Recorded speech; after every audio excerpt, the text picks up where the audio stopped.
Welcome back to the Home Recording Show. I'm John Tidey from the Reaper blog, and with me today is Ryan Canextro. How you guys doing? And Wilson Harwood. Hey, how's everyone doing? Wilson Harwood is a home studio musician and soundproofing expert from Nashville. Thanks for having me, guys. I hear they do music in Nashville. They do it a little bit. A little bit. I was grabbing coffee this morning, and as I was leaving, I heard someone talking about the music industry and music, and I was like, man, it's just everywhere, you know? You overhear people talking about it constantly, but it's a good place to be. Grew up in Nashville or what? No, I grew up in the DC area, moved out to Colorado, went to school at Boulder, CU Boulder, spent 10 years there doing music, playing in a band, having a ton of fun skiing, and then was like, okay, I need to change things up, switch it up. And I just on a whim moved to Nashville, completely changed my life up. It was crazy at first, and now I've gotten into producing and recording more than playing out, and built a home recording studio that's soundproof, and decided to try to teach other people how to build soundproof recording studios, because it's tricky. There's not that guide that we have, like you guys on this podcast, or the millions of courses you can take online. There just isn't that for soundproofing. So that's sort of where I'm at now. Well, in Ryan's previous home, he had a soundproof, or partially at least, soundproof home studio. It was pretty soundproof. I mean, I could record screaming guitars in the studio, and then on the other side of a hallway and a wall was my son's bedroom, and he could sleep at night, and I could record a half stack cranked. That's so amazing. I think I got most of it done. You did. So I think you guys will have a little bit in common to talk about with a home studio build. And I also used to be a musician that did that, and now I don't do that at all. Yeah, I'm a former, someone said I was doing a podcast with them. They're like, yeah, I'm a performer, musician, emphasis on former, or something like that. Yeah. I like that phrase. I was like, that's definitely what I am as well. I think there's a lot of studio guys, producers, that started off as performing musicians and then kind of fell in love with the music, or the music production and studio life. Or like earning an income. Yeah, that too. That too. Yes. That's the thing. If you play live, a lot of times you got to do cover band stuff. Yeah. And that gets old because, yeah, for obvious reasons, it gets old. And so, yeah, the producer life is the way to go. Yeah, and I think, I'm sure you guys can relate to this, and I think everyone listening relates to this, that there's musicians that always were secretly in love with the production process of how do I get it to sound as good as the music I love to listen to, versus those who are like, I just want to perform, play on stage, rip solos on guitar. I've never been interested in what does compression do to make my guitar sound better, or how do I get that pristine mix? And I think I fell in love with the process of recording music, and then that led to the soundproofing, which was I would really love a studio that's quiet and I don't have to stop when there's a beeping truck that's beep, beep, beep. That's and a you're huge important part. Yeah. And and it's a part that's not talked about much in these circles. Sexy. It's not sexy. It's a little costly. It's difficult. It's hard. It's difficult and costly. Heavy, dirty construction. It's definitely not sexy. I mean, you could, for the cost of soundproofing, you could buy a Neumann U47. And you'd be like, I got a Neumann U47. It's awesome. And then, I can record all of these outside noises with it. Yeah, exactly. That thing picks up everything. And everything. And you would get every chirping bird, every insect, So the soundproofing part, I think, is important, but often overlooked. Well, you could say, if you're not going to soundproof, you could just close mic everything with 57s. That's true. So that will save you money too. That would. You can get the little SM7 like we have here, and it works great, and you can close mic, and I did it for many years just in a spare bedroom when I was renting. But as soon as I bought a house, I was like, man, it's time to do the dream build. I want to do it. Mm-hmm. And that was supposed to be a joke, but I think some people didn't take it that way. But the better quality mics you get, you start getting into nice condenser mics, you have to have a more quiet environment. Definitely. Yeah. Yep. It's so true. And I mentioned that U47 because in Nashville, we can rent mics. And I actually rented the Telefunken U47 yesterday or 2 days ago. And I was blown away at everything you did, it picked up. Even singing into it, it was hard to sing into because if you didn't sing into it perfectly, it got it. Like, it got every little nuance of your voice. So yeah, you're right. Like, as soon as you get into these higher end mics, yeah, you have to have a treated room and ideally a soundproof room too. Let's do some kind of beginner information for Yeah. anyone that is not familiar with you and the soundproofing versus acoustic treatment thing. Let's Totally. start with, what is the difference between soundproofing and acoustic treatment? There's a difference? Right. Everything is soundproof foam. I went to my doctor the other day and he was like, "What do you do?" And I was like, "Oh, I have this like soundproofing course." He's like, "Oh, do you just use foam?" And I was like, "No." Yeah. For the high frequencies? Yeah, for the high frequencies. So to answer your question, this is a big concept that's so important, is the difference between soundproofing and acoustic treatment. And soundproofing is the act of actually stopping sound from coming into your studio or sound leaving your studio. So it has nothing to do with making the actual sound in the room sound good. You could have a soundproof room that sounds terrible, but at least it's quiet. It's like... Yeah, you can make a block wall, concrete floor. Nothing's getting in or out of that room, but you don't want to be in that room, even conversational level. Exactly. Yeah, you could have like a concrete bunker that's like a reverb chamber, essentially, that's soundproof, but it would be a horrible place to record. So you have the combination of the two. Acoustic treatment is using acoustic panels. Like, if you guys are watching on YouTube, I have some behind me. John has some behind him, and there's some couches as well with Ryan. Yeah, I put these couches specifically for acoustics here. Yeah, exactly. In this hotel room. Yeah, I'm sure it helps. Acoustic panels, bass traps, diffusion on the back wall, those things, a cloud over above your mixing space. All those things will help with deadening the room, reducing reflections of the sound bouncing off your drywall, and making it more pleasant to listen to when you're recording and mixing. So I hope that explains it somewhat in layman's terms. But really, it's the reflections in your room with acoustic treatment that you're trying to tame, or at least make sound pleasurable to your ear. And you're either absorbing those or reflecting those and controlling it in a way that is pleasing to the ear. Exactly. Yeah. Controlling the buildup of frequencies based on the geometry of the room, and controlling the reverb time. And those two are directly connected. But by scattering it, you are reducing its intensity with each reflection. Yeah. And by absorbing it, you're slowing it down, turning sound into heat, essentially, a minuscule amount of heat. But that's how it's... Yeah, that's exactly right. That's how it's working. Yeah. Yeah. It's pretty cool if you like physics. So yeah, that's the general gist of the difference between acoustic treatment and soundproofing. Most people, I would say, start with acoustic treatment. If you're in a rental room, definitely start with just slowly investing in acoustic treatment. And I always say start with bass traps, because I personally, and I think other people would agree, that will do the most bang for your buck by putting what are known as bass traps in each of your four corners of the room. Yeah, because as a beginner, you always put up foam.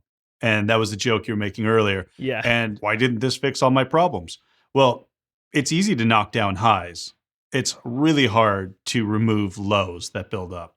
It's extremely hard to remove the lows. And even in my studio, where I put a couple $1,000s with acoustic treatment, it's still not perfect, and I actually use something called Sonarworks, which I like, which will actually EQ my speakers and help with those low frequencies, which is really, once you treat your room, low frequencies are always going to be the thing that's troublesome. But once you have those bass traps, you'll notice that the room feels tighter, more controlled. Even just talking or clapping in it, you'll be like, holy cow, how did that make such a big difference? And then from there, I like to tell people you want to start with your reflection-free zone around your mixing position, your studio desk, if you're not mixing, just wherever you're recording.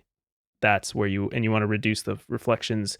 They call them the first reflections, that your speakers send the music out and it hits the wall. That's the first reflection point. And we can talk more about that if you want, but that's a general gist of getting your room set up. Let's go over your home studio build. Maybe there were some key points that you wanted to make sure that you had that in the design, where you did the research, just how it turned out in general as well. Yeah, that's a great question. Where do you want to start with that? Yeah, so I started by picking up a book, which I highly recommend. I think he's kind of like the guru of soundproofing for home studios, which is this guy, Rod Gervais, I think is how you pronounce his last name. G-E-R. It is now. Yeah, it is. Well, I called him Gervais for years, and then it was like, someone was like, I think it's pronounced Gervais. And so I was like, okay, I'm so sorry. But Gervais, and it's called Home Recording Studio, Build It Like the Pros. And that book is dense. It's written by an engineer. I think he tried to dumb it down as much as he could for us lay people, but it still was hard to understand. And I read it and reread it and took notes, and I was like, man, I think I'm getting this, but I'm not totally sure. But that gave me enough confidence to think that I could hire a contractor and tell the contractor what to do to build the studio. And I ended up working with the contractor I hired side by side during the pandemic, and we actually built this studio in my backyard from the ground up. Well, that's a point to make too. When planning it out, if you get to build it yourself, the dimensions make a big difference. So when I built my rooms, I based all the rooms off the golden ratio. And you never want a square. A square or a cube is even worse, is the worst acoustic environment you can make because all reflections bounce equally right back to that center point. So put a microphone in the middle of a cube and you'll hear something awful. Yeah. Yeah, cubes. I always tell people cubes, and unfortunately a lot of bedrooms are close to cubes. Yeah. But as soon as you get even like a foot or two difference between one wall and the next, you get that rectangle. And so even like a 9 by 12 room with an 8-foot ceiling is actually close to perfect, which is interesting. You mentioned the golden ratio, which is great, but there's also the Sepmeyer ratio, which are these acousticians that came up with room dimensions that are rectangular. So it only works for rectangular rooms, unfortunately. But you can base off your studio design using the Sepmeyer one, and then there's another acoustician. I can't think of his name right off the top of my head. But if you type in Sepmeyer, Sepmeyer calculator on Google, you can find one quickly and just type in like 8-foot ceiling, and it'll pop out the length and width of a perfect room. And they call it perfect, but really what it's doing is reducing the room modes that you would get without any acoustic treatment. So as soon as you walk into that room, you're going to notice, oh, it sounds pretty good. And then you still want to add acoustic treatment, but you might need to use less.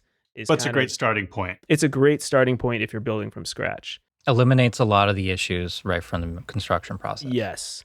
And, a lot of people notice bigger rooms sound better.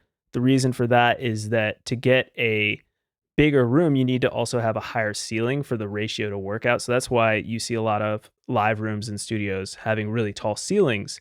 The reason for that is because the ratio of the room will sound better to our ears, and you'll reduce those room modes. And then you have that acoustic energy having to go through more space, having less effect reflecting off a wall. Yeah, you get especially bass frequencies, which take 20 feet to complete some of those huge low bass frequencies. The bigger the room, if you have like a 20-foot room, you'll get a complete bass frequency that can hit the wall, bounce back, and it won't cut the bass frequency halfway through the wave, which can cause acoustic distortion and things like that.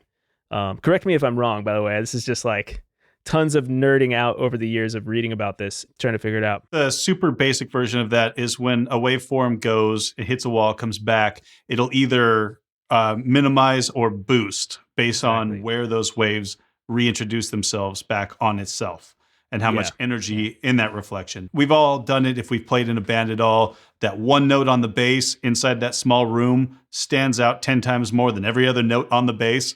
That's because you're finding that exact spot where it's coming back and doubling almost perfectly in that room. And then you find a couple notes just go missing because that's where they're completely canceling out. Exactly. So you'd hear it more on bass than anything else in those rehearsal space situations. Yes.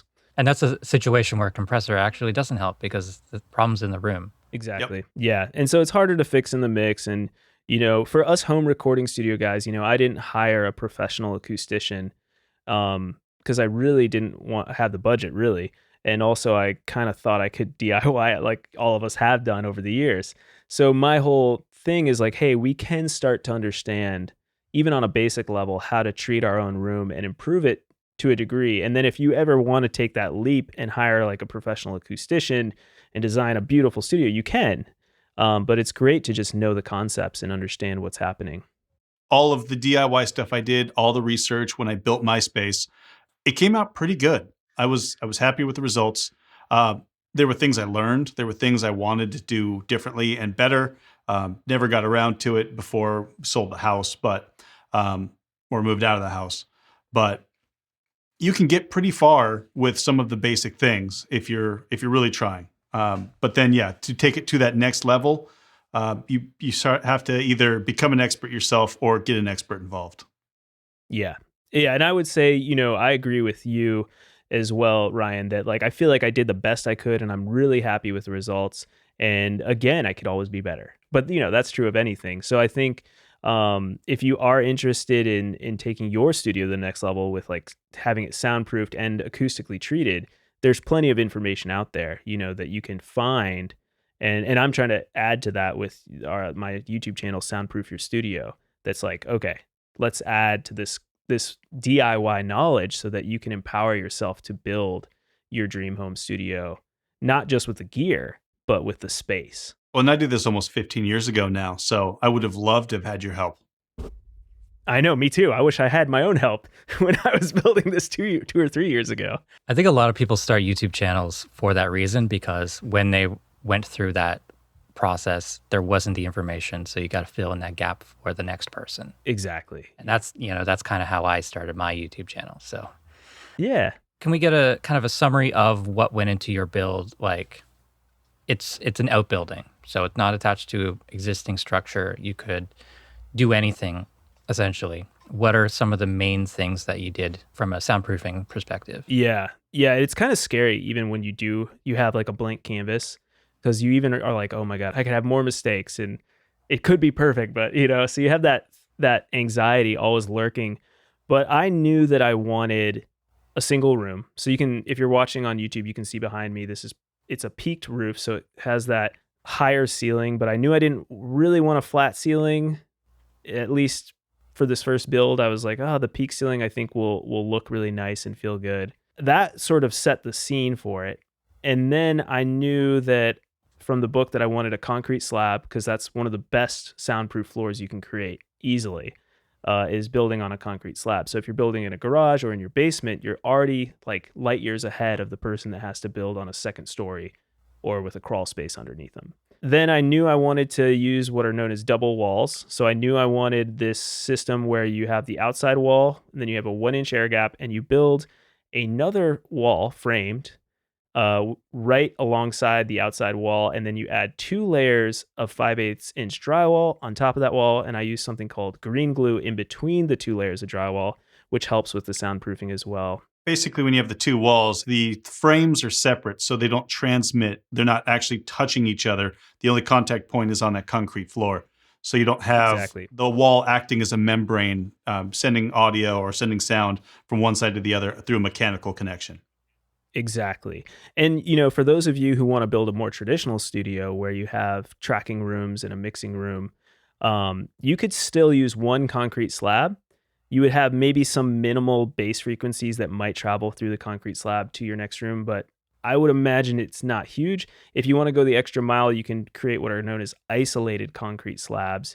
You'd have to find a builder who knows how to build those, but essentially those are concrete slabs with a little space in between, with some special sealant that keeps them connected but not actually sending sound between them.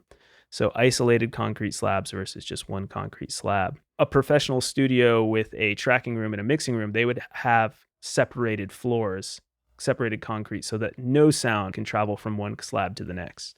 The ceiling, we used what are known as hat channels and acoustic clips. And so the acoustic clips go into the roof rafters of the ceiling, and then you use these metal channels, which are called hat channels or furring channel, and you clip those into the acoustic clips of your roof rafters, and then you drill the 2 layers of drywall, just like we did on our walls, into the ceiling, but into the metal furring channel, so that decouples the actual drywall from the roof rafters, essentially making it so sound has a hard time transferring from your roof into the actual room. So those only contact points is not to the full run of the wood, but to those clips.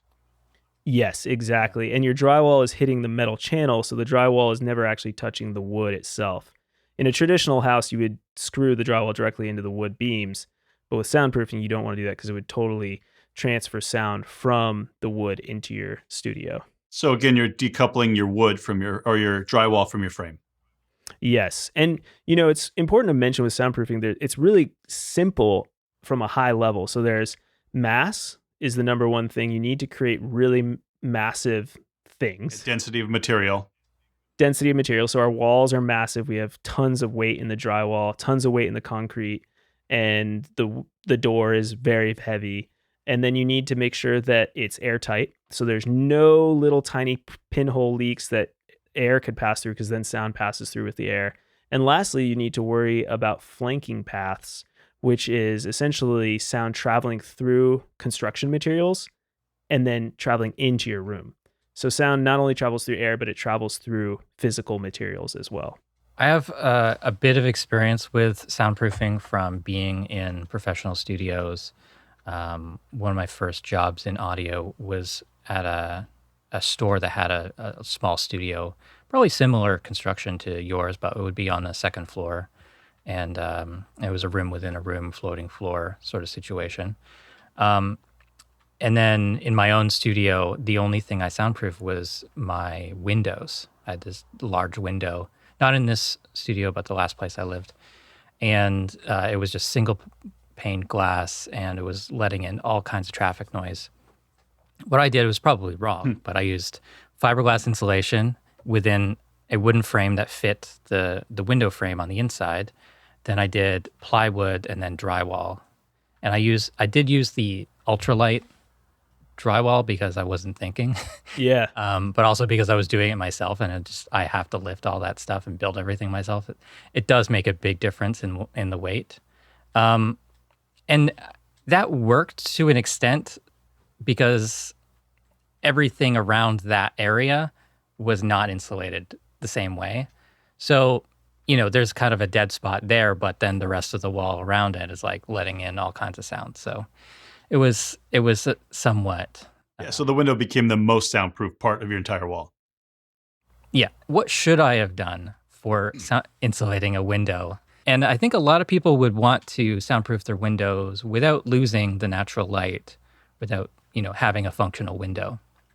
What can you do for Great question. So I think this question, I'm going to start it off with a really important thing before you even decide to soundproof any part of your room, which is it is important to think of it as an all or nothing endeavor. So just soundproofing a window or just soundproofing a door or just soundproofing one wall in your room is essentially could be a waste of money, with the caveat that I think your situation made a lot of sense. So I'm going to also follow up with that. But, with soundproofing, every part of your room can let in sound. I liken it to like a fishbowl. And if you put a little hole in the fishbowl, even though it's super tiny, all the water is going to disappear. And it's kind of the same. If you put a little hole in your room, or you have one spot in your room that's weaker than the rest, the whole room is still going to lose all the water, so to speak. Only as strong as your weakest link. It's only as strong as your weakest link. So for me, the door is by far the weakest link. Even though it's super heavy, super soundproof, it's not as good as the walls. The walls are by far the strongest point, but you're doing the best you can. So to answer your question about the window, there's a company I recently found out called Soundproof Windows Inc. Incorporated. It's a little on the nose. Very on the nose, yeah. They will actually put a thicker piece of glass that is better at soundproofing than your traditional float glass window, and they'll install that for you. And I think it's like $1,000. I'm very skeptical because I talked to their sales rep on the phone as he was driving, and I was like, that still seems cheap for soundproof windows, but that's a good option. You could also do the same thing DIY. So the two best types of glass are laminate and tempered glass. And float glass is what's in most windows because it's the cheapest, it works well, most people don't care about sound. But as soon as you start worrying about sound, you really want to step up your level of glass, because laminate glass and tempered glass both will reduce the amount of sound that can come through the glass itself because of the way it's made. And then the next thing you want to learn is that the thicker the glass, remember mass, so the thicker the glass, the more weight it has, the better it will be at soundproofing. So if you have a float glass window, like a traditional, what they call a double sash window, where you like push it up and pull it down, that is going to be terrible. And so the first thing I would do is seal up any air leaks in that double sash window. So use caulk, acoustic caulk if you can, but regular caulk would work well as well because it's just sealing up air gaps. So I'd caulk the shit out of that window. And then that air gap between the pane of glass and your inside drywall is amazing. The air gap is essential for a soundproof window. So then I would buy a custom piece of tempered or laminate glass, whichever is cheaper, doesn't matter in this situation. And you could actually build a casing for that piece of glass and install it in the window frame and then just make sure it's airtight. So the whole system here is that you have the right type of glass. It's really thick, like in the range of like a half an inch to even like 5/8 of an inch, and you seal it up. So like frame it in there with 2 pieces of wood and stick the glass in there, and then use acoustic caulk around all the seams. And that is what I would recommend. That's what I did for my windows in my studio to be able to see into the other rooms. And I had 5/8 inch tempered glass on both walls. So I had 2 pieces of glass going into the live room and then 2 pieces of glass going into the vocal booth from the control room. And it was nice to be able to see everybody, and nothing came through that glass. Everything else was the weaker link in that setup. It's amazing. Yeah, the windows are, you'd think they'd be really weak. My windows are freaking rock solid. And I did roughly the same thing. I'll say one caveat there that having different thicknesses of glass, if you are going to build both sides, is better. Because the way they resonate. There's something called the coincidence frequency, which is getting super nerdy. The coincidence frequency is where there's a hole, where certain frequencies at that frequency, that will be let in more than other frequencies.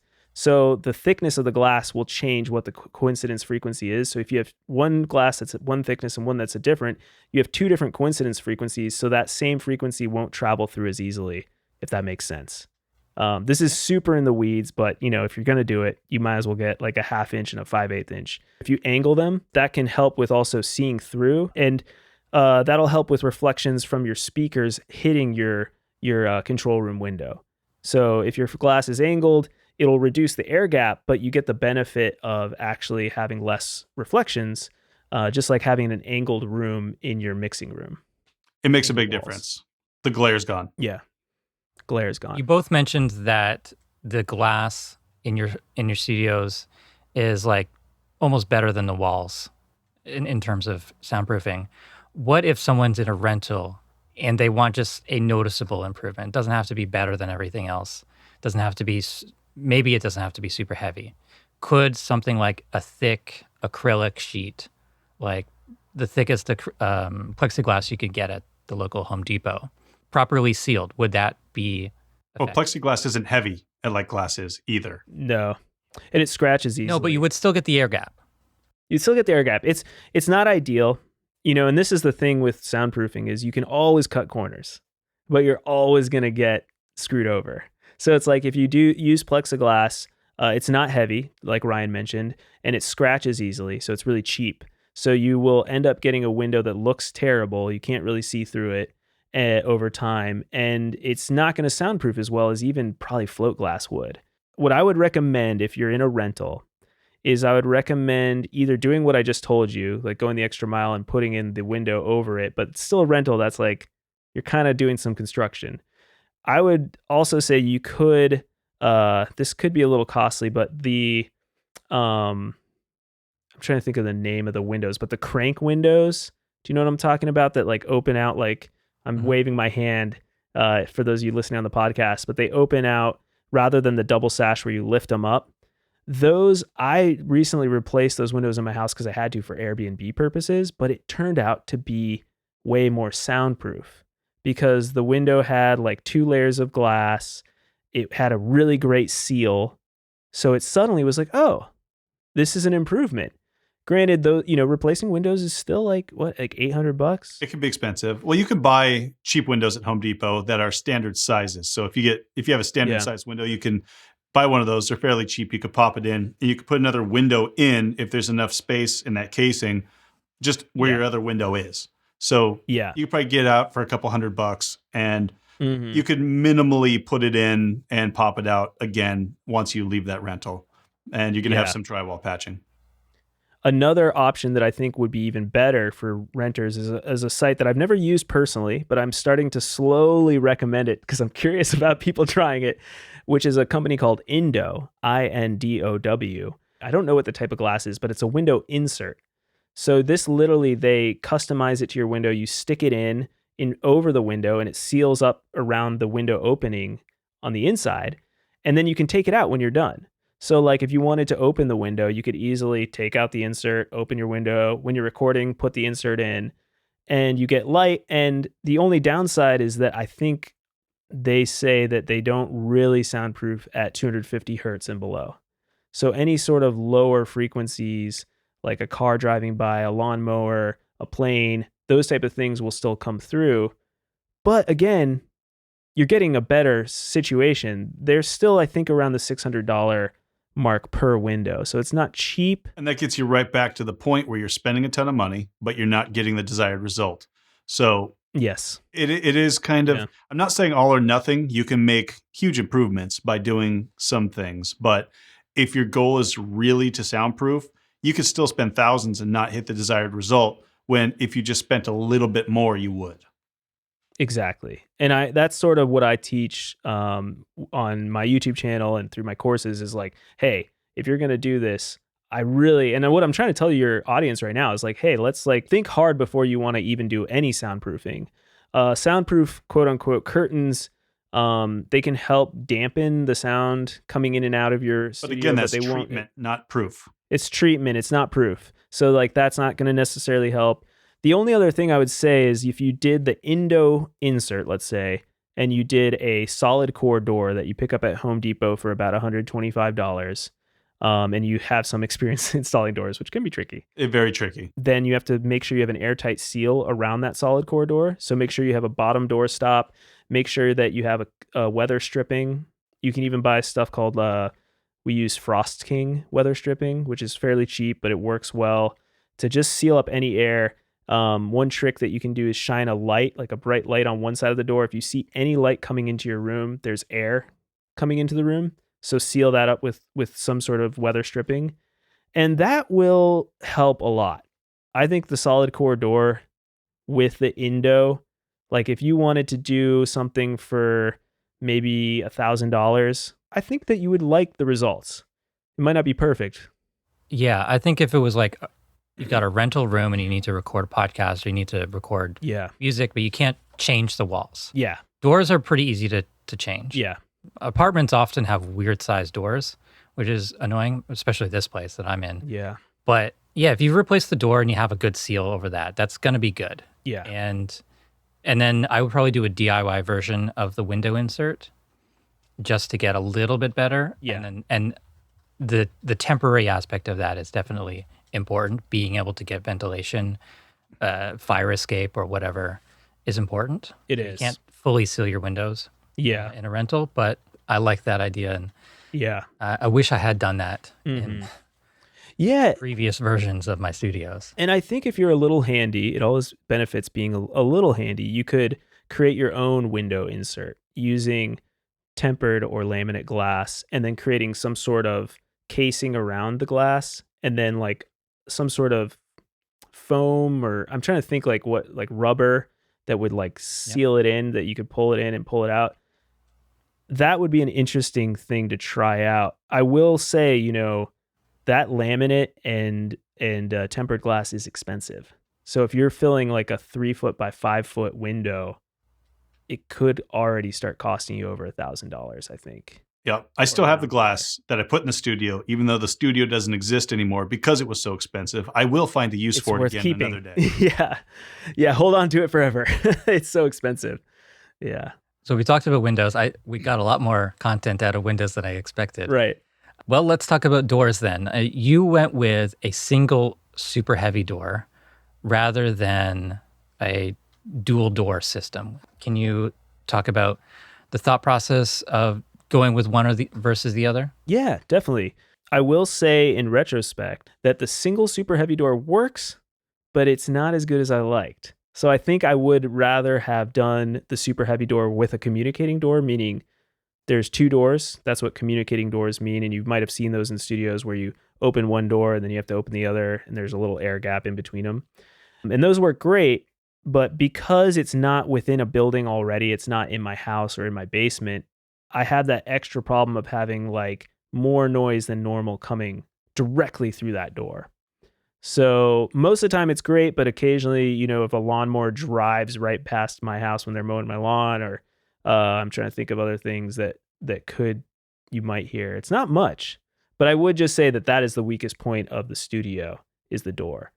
So the super heavy door I chose though, because one, Rod in his book recommended it. He's like, hey, you just open one door. It's easy.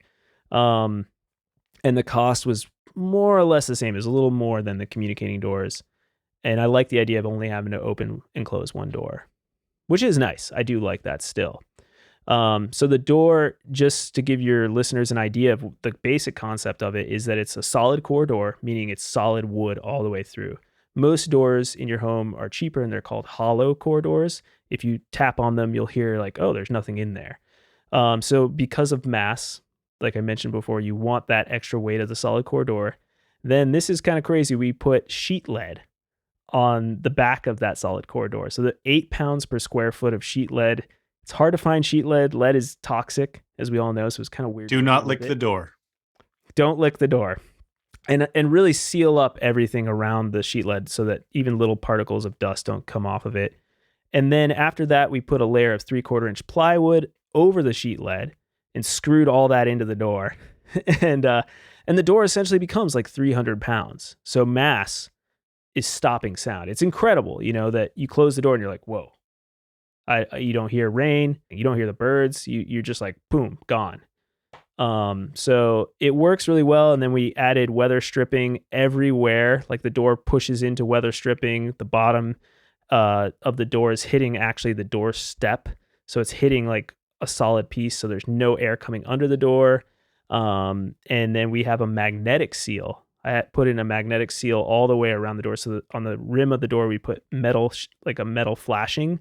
And then we just bought metal magnetic weather stripping off Amazon, and it just goes and it sucks into the door. And that's giving you that added thing, so no air is coming through the door at all. So it's kind of crazy. But that is how we built a DIY soundproof door. That's a serious door. It's a serious door.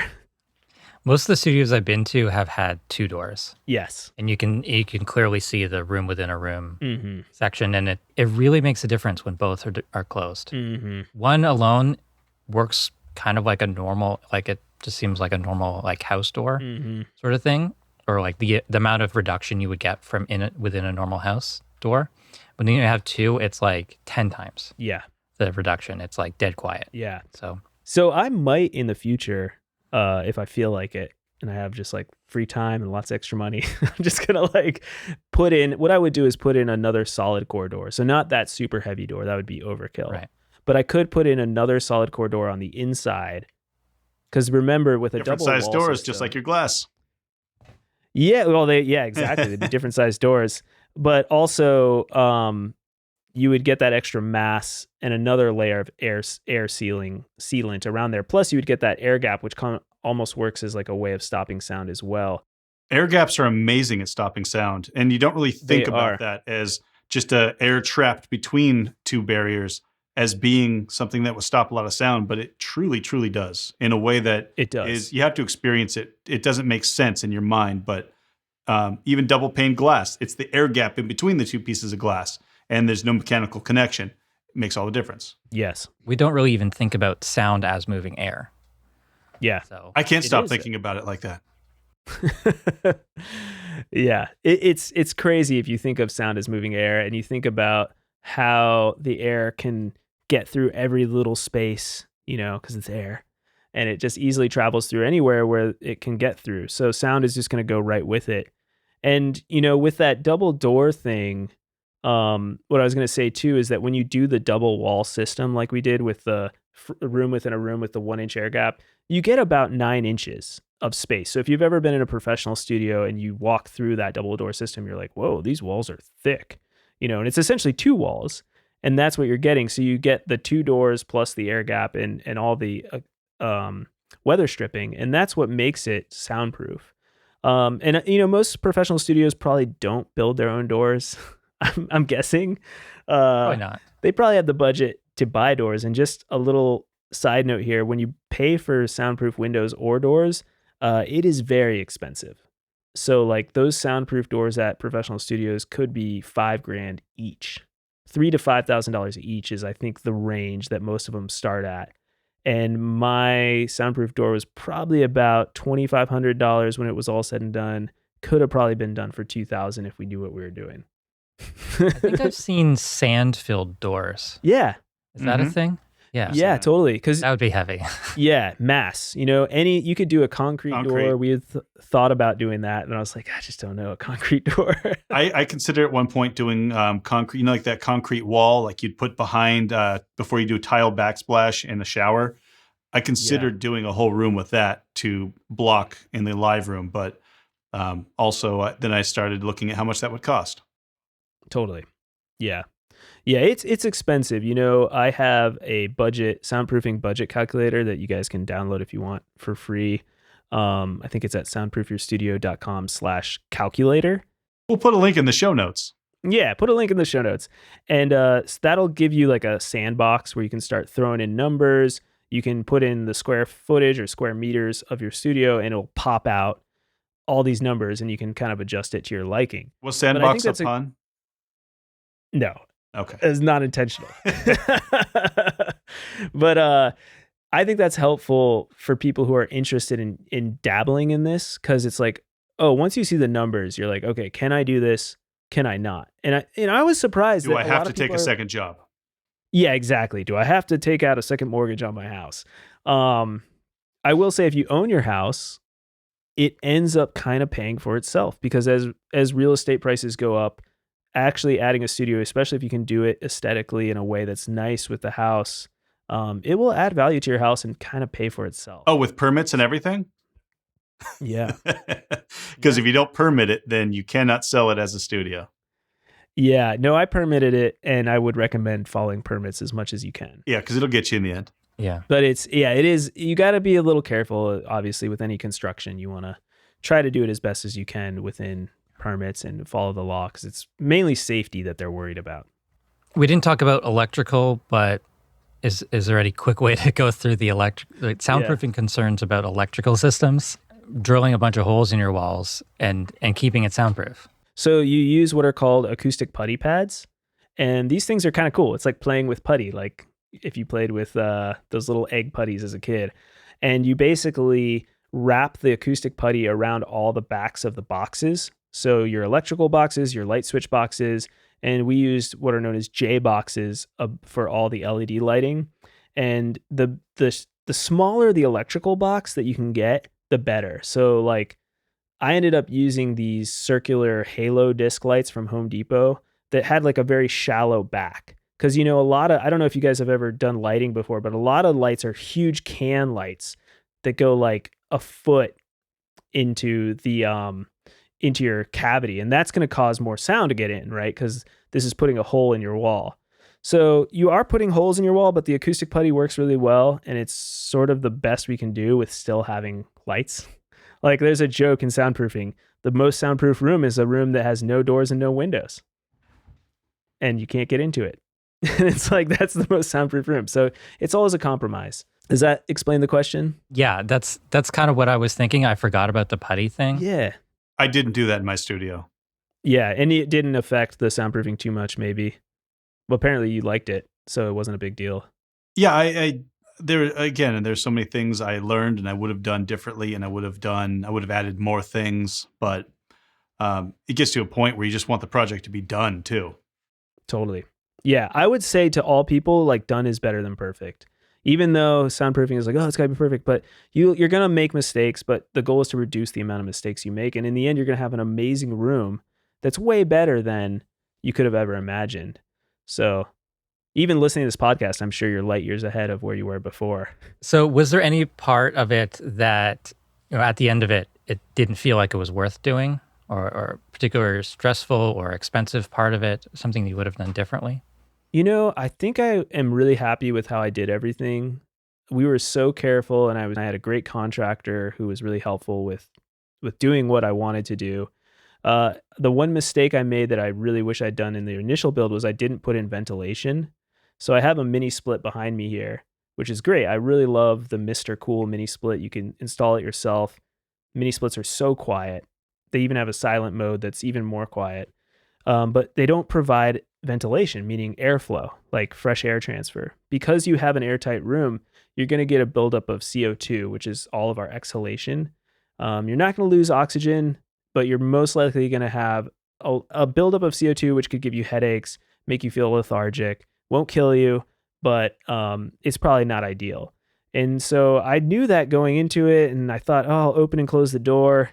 That'll be enough, but it really isn't. I ended up, after the fact, putting in a what's called an ERV, energy recovery ventilator, that is essentially pulling air from the outside and sending it into my studio, and then it's sucking air from the studio and pushing it to the outside. And it does that quietly? Yeah, I had to build a baffle box, and I put it in a shed that I had built on the outside of the studio.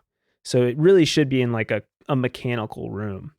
I started doing research on transfer of air, quiet air conditioning.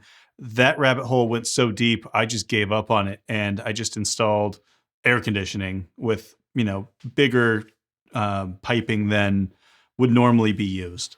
And that helped minimize some of that airflow. It would just kind of fall out instead of being like a pressured sound.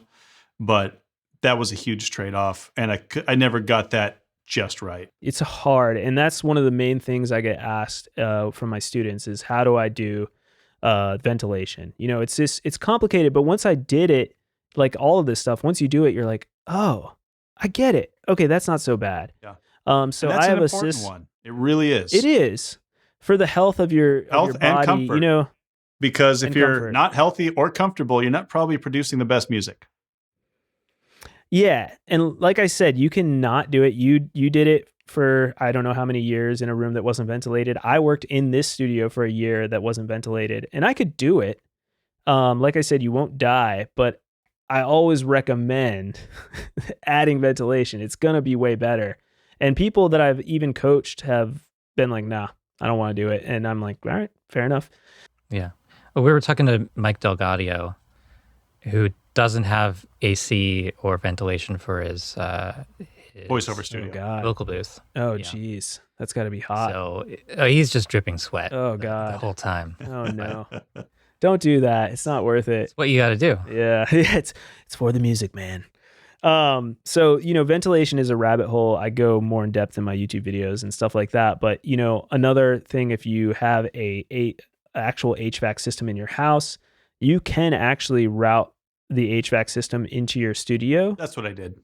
Make it soundproof. And you can also, I think it's still good to use an ERV and send the ERV into your HVAC system. So then you're providing fresh air to your entire house anyways, which is healthier. And you're getting fresh air into your studio. A lot of people think that their HVAC system, because it's these big vents, is providing fresh air, but it's really not. It's recirculating.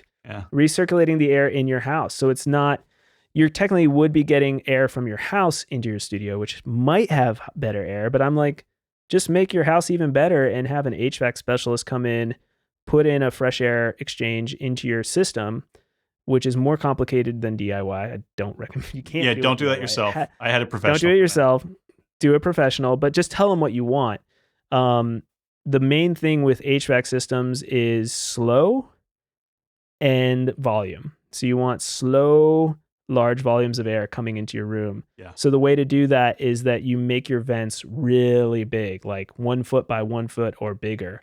And then you just have to soundproof the actual vents as they come into your room. And you can put a freaking 1 foot by 1 foot hole. I have 2 1 foot by 1 foot holes in my studio for ventilation. Can't hear a thing because I ran them through a baffle box going into the studio. Yeah, I did the 1 foot by 1 foot, and I did have a shut off to the studio. So anything delicate like an acoustic guitar, I could shut that off and then turn it back on. So I could chill the room out, get some fresh air in there, and then kill it if we really needed to. But if a drummer was in there crushing it, we're turning on the air conditioning. Yeah. Yeah, and if you do the system that I have in my studio, I never have to shut it off. I do shut off the ERV when I leave because I don't need it, so I just save power. So I have an actual light switch in the room that turns off the power to the ERV unit, which is just basically a fan. That sounds like a good candidate for automation, which John and I were talking about offline, which we'll have to do a whole separate thing on that. Yeah, it would be sweet to have it automated. I will look into that. It will sense that your presence is not there and shut it down. Yeah, exactly. That'd be sweet. And just so your listeners know, like the ERV versus just a fan system is important because the ERV actually will reduce the humidity or keep the humidity depending on the season. So it will, in the summertime, like right now, it's super nasty and humid out in Nashville. So that humid air comes in and it gets mixed with the current non-humid air in my room, and it actually will make it so you don't get sticky air sent into your room. And in the wintertime, it'll actually keep some of the humidity that's in your room and not just bring in dry, cold air into your room. And it'll also help with the heating and cooling the air. And it's amazing. I don't fully understand the physics, but somehow it doesn't mix the air so that you're not getting the nasty CO2 back in there, but it maintains the heating and the cooling and the humidity as well. Well, now I want an ERV. An ERV. There's ERVs and HRVs. The ERVs do the humidity and the HRVs just do the heating and cooling transfer. Man, this is nerdy. So we're coming up on about an hour. Yeah. And I'm still interested.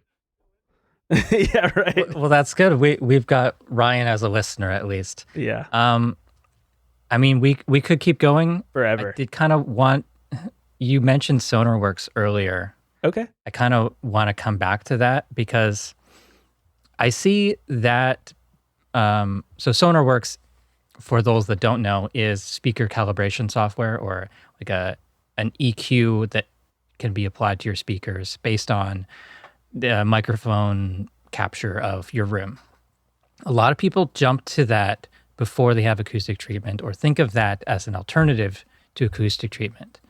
That's definitely the wrong way to approach it. It's something to get like the last maybe 5% out of speakers that you already own, out of an acoustically treated room that just maybe has a couple issues, which could probably be solved with more acoustic treatment or changing the placement of the speakers or things. But that's not always an option either. So Sonarworks is effective, but I think people jump to that too soon, and it does nothing for your microphones. So that's the big reason for for real acoustic treatment is everything you listen to, everything you record sounds better, not just what plays back. That's so true. The one thing I'll say though is that the Sonarworks software, you can get the headphones version.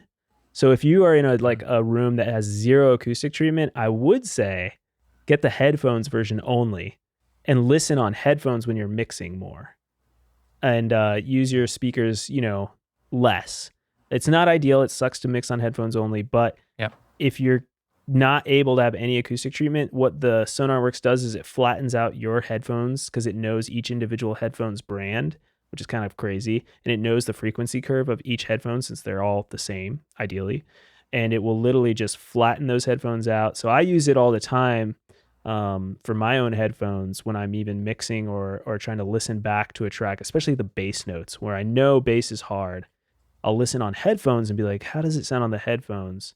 And it is helpful. So, but I agree with you. It's interesting to make headphones better because, ideally never mix in headphones. But if you can improve that experience, I'm all for it. Yeah. And then we're talking like you have nothing. You're in a shitty room. So headphones is your best option. I use something similar. It's called Real Phones from Cool. a company called D-Sonic. They do the headphone calibration, like the flattening, as well as a kind of room simulation, which is pretty cool. Oh, that's cool. So it kind of spaces out your headphones a little bit, does a little bit of crosstalk, so it's more like listening to speakers. Yeah. And I was pretty impressed with that. But I would say too, if you get the nicer headphones that have the open back for mixing, that also, get those $500-$600 headphones. It's like, where do you want to invest your money in? That might be a good investment if that's all you have. And everything's a good investment. Yeah. Analog audio and acoustic treatment. Yep. Yeah. It's always a good investment, Good investment. over software. Yeah. Always. Even though we were just both plugging some software, but Yeah. I, for the record, was not. Yeah. Yeah. I know I'm always like skeptical, but I would say, I'm not a huge gear person, but I do think that there are certain tools that will make your recordings better. And obviously I'm like soundproofing and acoustic treatment is my go-to thing because I just think it's not sexy and I'm trying to make it sexy. I'm trying to make it like the cool thing that'll make your recordings that much better. Whereas that new plugin, not so much. And maybe that super sleek piece of analog gear, great, but if you can't hear what it's doing, what's the point, So start it. We need that sexy soundproofing calendar. Yeah, right. This is me building the door. That's amazing. Now, I came from the studio world, having built my own studio, recording in the studio, dialing in the room as best I could, getting everything just the way I wanted it. And then I moved everything to location audio. So now it's the worst acoustic environments, and I had to learn how to capture sound in those environments. The location we're at today, I threw furniture pads all over the floor wherever it was out of frame just to knock down the reflections in that room.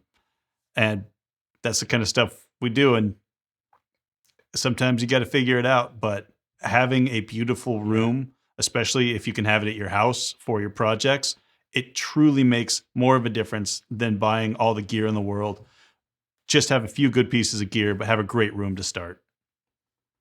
Yes, I agree with that philosophy.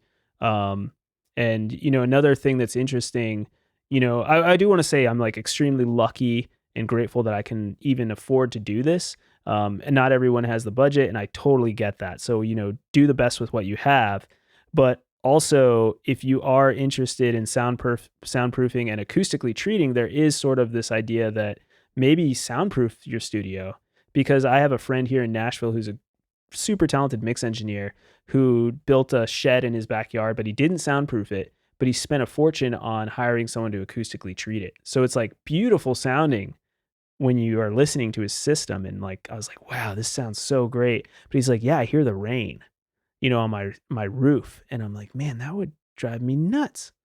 All he has to do is build another shed on top of that shed. Yeah, exactly. He just needs a helicopter drop another shed down over it. Problem solved. But there's an order, and he was like, maybe I should have soundproofed it and then done the acoustic treatment, because you can always add acoustic treatment later. You can't always add soundproofing later. Yeah, that's the base layer. That's the foundation. That's the base layer. Yeah. Yeah, so things to think about if you've got the budget and you're trying to think through this logically. It's like, okay, maybe I'll start with the soundproofing.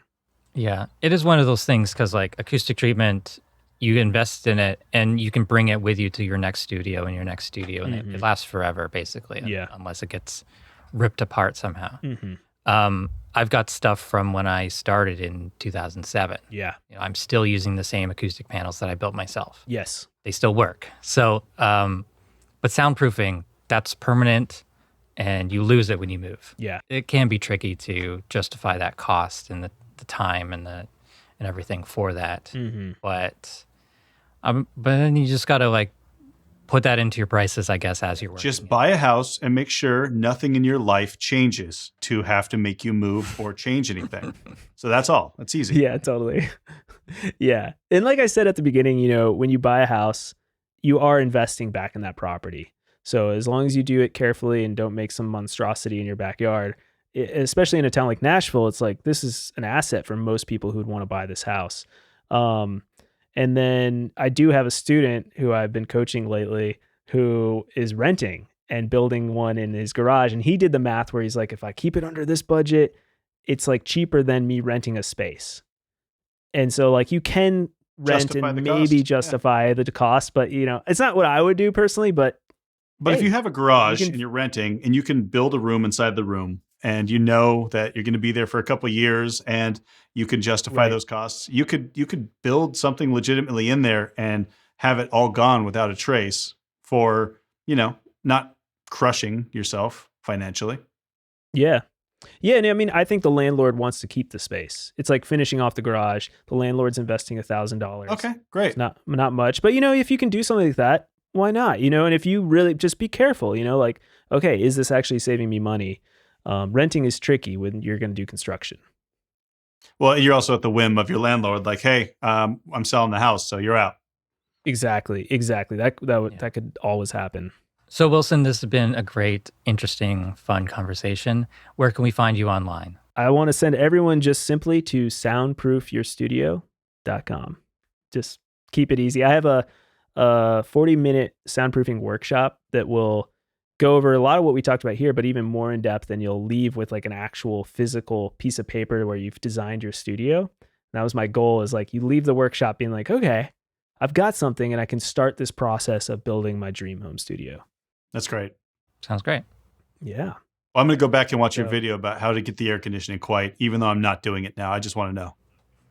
You're just curious. Yeah, no, I feel that. I'm constantly learning too, and I'm constantly trying to reach out to other experts now at this point and expand my own knowledge and help other people learn about it. Because it's a rabbit hole, like you said. Yeah. And but I do think it's possible for all of us DIYers out there who aren't in professional $1 million studios. You can do this. It's definitely possible. I love that you're out there sharing the knowledge. It's amazing. Thanks for that.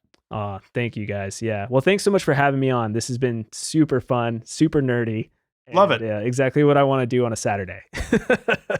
Perfect. All right, everyone. Thank you so much for watching and listening to this podcast.